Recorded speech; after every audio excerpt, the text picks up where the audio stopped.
Border Gavaskar தொடரில் காயமடைந்த பும்ரா தற்போது முதுகு வலிக்கான சிகிச்சையில் உள்ளார். இதனால் ஜனவரி முதல் சாம்பியன்ஸ் கோப்பை உள்பட எந்த ஒரு ஆட்டத்திலும் அவர் பங்கேற்கவில்லை.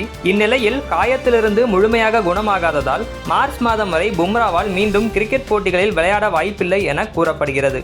இதனால் மார்ச் மாதம் மும்பை அணி விளையாடவுள்ள 3 ஆட்டங்களிலும் பும்ராவால் பங்கேற்க முடியாத சூழல் நிலவுகிறது.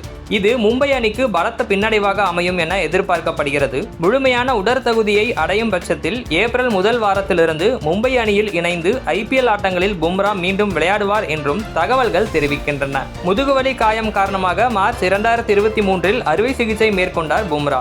இப்போது மீண்டும் முதுகுவலிக்கு அவர் சிகிச்சை எடுத்து வருவதால் இனிவரும் காலங்களில் முன்பு போல எல்லா சர்வதேச ஆட்டங்களிலும் அவரால் விளையாட முடியுமா என்கிற கேள்வியும் எழுந்துள்ளது. 2 டெஸ்டுகளுக்கு மேல் பும்ரா தொடர்ந்து விளையாடக்கூடாது.